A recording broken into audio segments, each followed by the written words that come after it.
with your host, Ed Hubbard. And as we're going to go on to report all the news that is in the pagan world today that is interesting, useful, and things you may want to know, you can always contact us at paganworldnews.com. And let us begin. First piece of news is that Selena Fox and Dennis Carpenter of Circle Sanctuary, Lady Liberty League, and Outright Activists and Educators are celebrating their 40th anniversary together. Yeah, that's right. On June 7th, they were handfasted and many decades ago, and we want to wish them the very best. Their continued support of the community is important as we deal with many issues, and they travel and are living a great life, and they live a great life together. They are quite a wonder to our group. On a more somber note, on June 8th, 6 o'clock p.m. Central Time, the Lady Krystel Newman High Correll has passed from this world and beginning her journey into the next. And she is the head and matriarch, often called the mother of the modern Correllian movement. Her her love and outpouring has become worldwide, and she has now passed into it. The Correllian nativist tradition has announced that they are doing 1 year mourning on her behalf, as well as celebration of her life. We will talk more about this as it goes on, but Reverend Lady Krystel Newman High Correll has passed away. Okay, folks, AI enthusiasts and non-enthusiasts. Aaron Mouse, 34-year-old software engineer, Unitarian Universalist in North Carolina, has successfully negotiated a landmark religious accommodation that is being reported over not using AI as a religious accommodation. That's right. AI not being used as a religious accommodation, and she has opted out of reviewed her code by AI. It must be done by hand, and she will do her work by hand. This is a major movement in dealing with the Title VII of the Civil Rights Act, which can have certain religious rights. So Aaron Manis negotiated with their lawyer, with their progressive high-tech entertainment company. They're not actually naming the company directly. But this is it. For those who are interested in not dealing with AI at work, it is possible to state clearly there is a religious exemption possible. And in North Carolina, Aaron Mouse, a Unitarian Universalist, has got that. All right. So the next thing we're going to let us mark is the biggest story in the community right now is the military DoD mandate to remove 180 religious practice for their internal communication, internal chaplaincy. This does not affect the VA. This is it said not to attack dog checks. It's supposed to be very narrow, but it's very dangerous. AC Aldog has spoken out about this. So have several others. I'm going to follow this story, but one of the most important is that it limits the right to use terms such as pagan, Wiccan, heathen, so many of them, and adapt a more Christian ideology within the military. That's the most important thing. That regardless of how we get these restored or returned, it is sending a signal of a more Christian military. And that we want to look ahead and hopefully find out what's happening inside the military to our own members. Now, combine this with Executive Order 14148 by the Trump administration, which is focusing on how to deal with anti-Christian bias, and also makes it a mandate that the government is allowed to do a lot against your 501c3 and well as other aspects if you're not a true religion.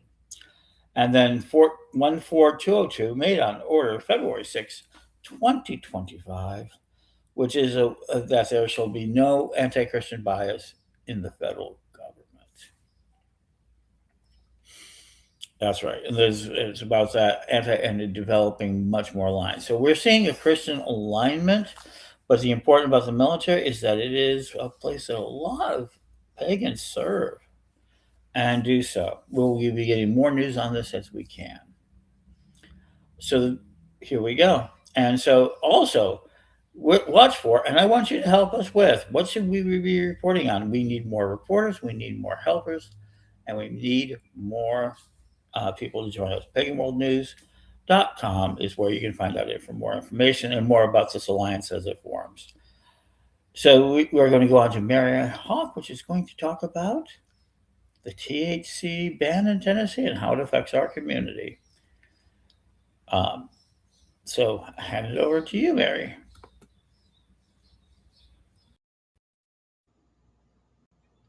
Hello, I'm Reverend Mary Hawk, and today I'm coming to you with a report about the upcoming ban on the sale of THCA products in Tennessee.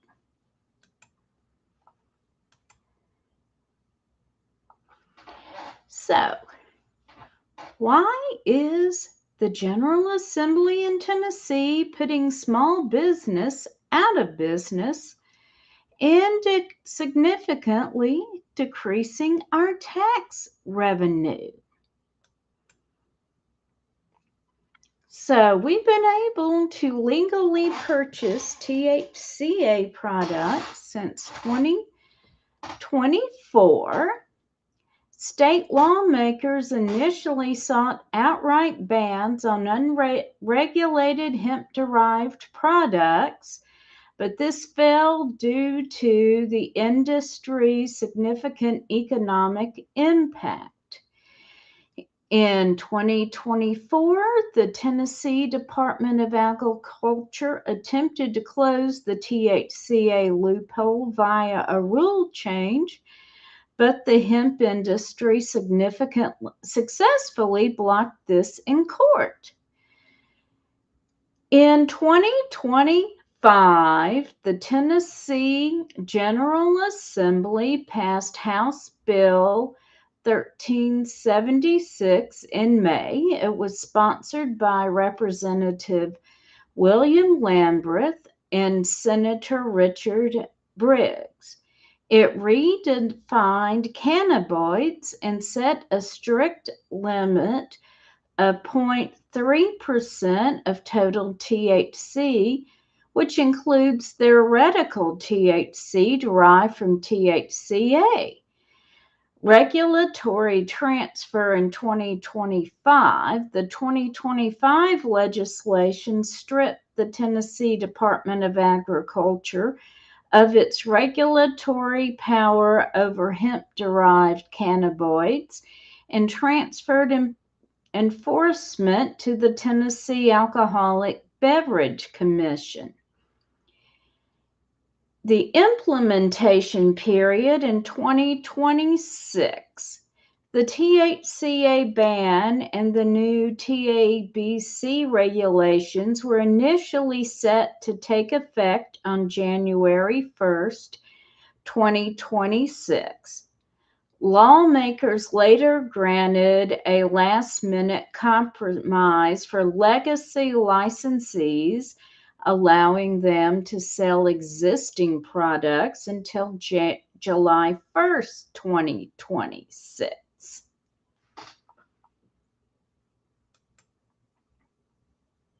So, what products are affected? The primary operational effects include the eradication of major product lines, banning inhalables, popular smokable hemp flowers, pre-rolls, vapes, and concentrates containing THCA become entirely illegal to sell in Tennessee. Edible downsizing. Edible products face tighter restrictions.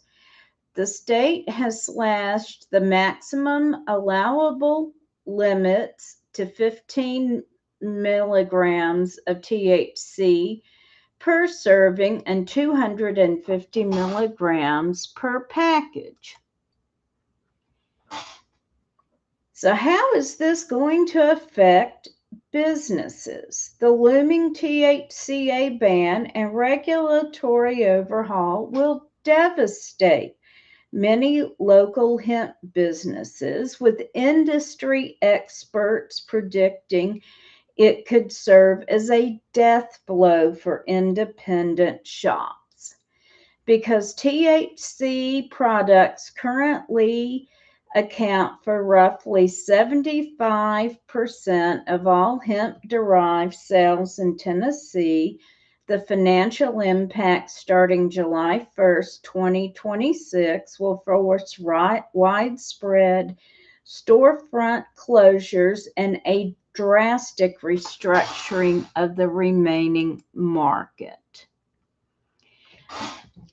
Online sales and delivery.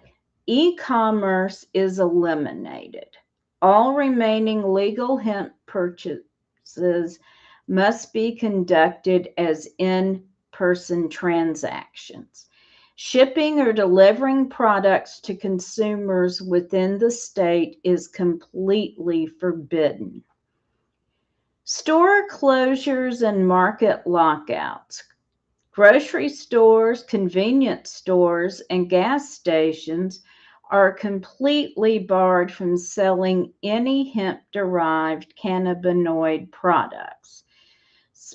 Sales will be restricted entirely to specialized 21 plus hemp or liquor retail shops. And how is our tax revenue going to be affected? Massive wholesale tax changes. While the state repealed an additional 6% retail sales tax, it introduced a severe wholesale tax structure, $50 per ounce on hemp plant parts or flowers, an additional 0.02 cents per milligram of hemp-derived cannabinoid and other products. The state itself projects total hemp wholesale tax revenue to plummet from over $55 million down to less than $10 million due to industry collapse.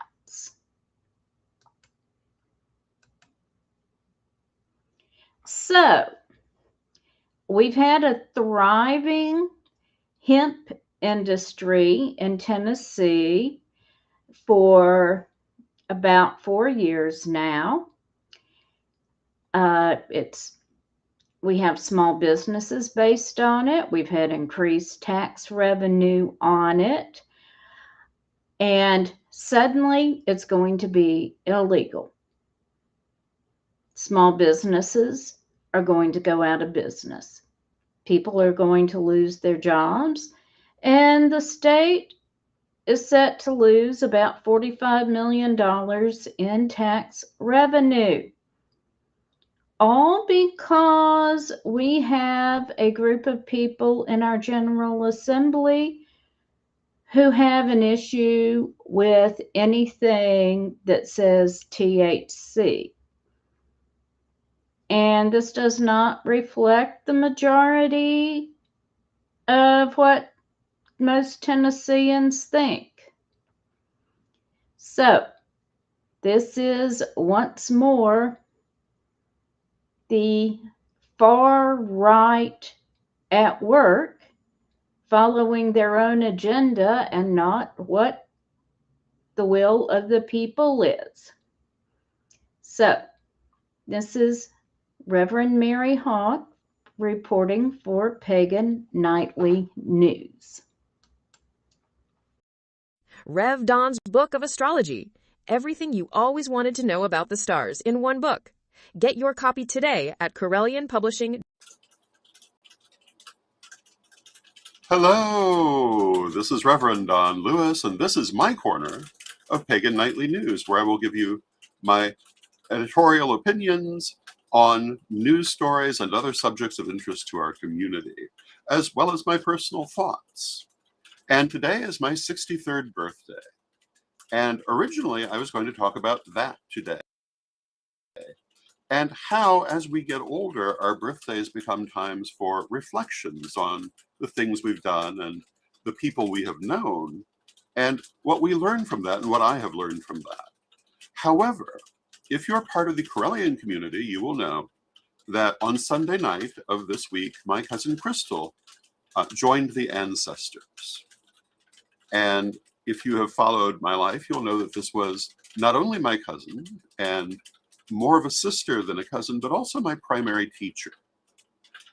And her passing into spirit is a big deal, not only for me, but for the entire Correllian tradition. And in a manner of speaking, anytime one of our elders crosses into spirit, it's a big deal for our whole pagan community because we lose a little bit of our history and a little bit of our past. Now, Krystel, unlike many of our elders, did leave written records behind her. She was an author, she was a poet, she was an artist, and she left a record of her experiences and attitudes. Not everyone does. So in that sense, we have not completely lost her presence. Also in the Correllian tradition, we believe in the ancestors and we work with the ancestors, and we believe that she is still with us as an ancestor and that we will have messages from her and interactions with her, and in fact, we already are having that. Krystel was a skilled medium, so it's no surprise that her crossing was pretty much immediate, and messages are already coming through from her. But that's not true for every elder in our community. And maintaining our history is very important to understanding who we are and how we got here. And I'm not a believer in the idea that you can't know where you're going if you don't know what your history was. You can still find out where you're going, but you are going to have less of an idea of why and why certain things are as they are. So the more that our elders leave behind in terms of their thoughts and practices, I think the better off we are. Now, Krystel has been very influential, particularly in the Correllian tradition. There are no living Correllians who are not of her lineage. She initiated me 50 years ago as of Samhain of this year, and she founded the Dancers of Shakti Temple as a public branch of the Corel Mother Temple in 1974. She was also instrumental in the founding of Pure Sanctuary Temple in 1999. Both of these temples are active today. Dancers of Shakti is active under Lady Krystel's successor, Alyssa Camp-Highcorrell. Pure Sanctuary is active under Jason Highcorrell. Both of these are still very important temples in the Correllian tradition. Lady Krystel also served in the Temple of Avalon in Bloomington Normal in the 1980s, which does not survive. She also served in and founded the Temple of the Clearwaters in Florida, in Clearwater, Florida, in the early 2000s, which also does not survive. And she was part of many other organizations. She served as Correllian First Priestess from 1979 until finally fully retiring in 2024. She was a member of the Pagan Spirit Alliance, joining in 1978, a member of the Fellowship of Isis, joining in 1986. And she was also active in the Spiritualist Church and worked as a spiritualist minister in a number of spiritualist churches, including the Lighthouse Church here in Vermilion County, and a variety of others over the years. She had a wide range of practice. She was a performer at the D&H Psychic Fairs in Central Illinois in the 1980s and the J&M Psychic Fairs in the Chicago area in the 1980s and 1990s. And was very well known as a psychic. She was the manager of the Awakenings Metaphysical Bookstore here in Danville. In the 1990s and early 2000s, she was involved in putting on the Awakenings Festival in 1999 and Awakenings 2000 in 2000, which to the best of my knowledge are the only metaphysical festivals this area has had, at least at that scale, in its history. And she did many, many other things. Her writing appeared in a number of small magazines, including notably The Wheel of Hecate, and she was the author of Lady Krystel's Tarot Reversals and Living the Wiccan Life, as well as the unpublished Beginner's Guide to Correllianism, which hopefully will be published posthumously. And also created many videos for Magic TV, including the video version of Lady Krystel's Tarot Reversals, and also hosting the Living the Wiccan Life talk show in 2006. She had a very full career. Now, these last years, she was not so active. She had fallen into ill health and was no longer able to make public appearances, which brought a lot of sadness to the Correllian tradition when she was not able to appear, for example, at the Danville lustration most recently held. But by that point, she was housebound and it was no longer possible. She did call in by telephone to make sure that everyone knew that she loved them and that they had her blessing. I was fortunate to see her just a couple of days before her passing, and one of the things that she made a special point to do was to convey her blessing under the Correllian tradition and its members, because even then, on her deathbed, everyone in the tradition was on her mind. And so, for us Correllians, this is a big deal, and this was a very important person in our history and our present. And I hope that you'll join me in remembering her fondly. But of course, she will also remain as an ancestor and an active participant in the tradition from the realm of spirit. And I think this is one of the things that makes our Wiccan religion different from so many others, our heavy interaction with the ancestors and the spirits that allows us to say that we don't believe in the afterlife, we experience it and we know it. And so if you practice spirit messaging, perhaps you'll get a message from Krystel.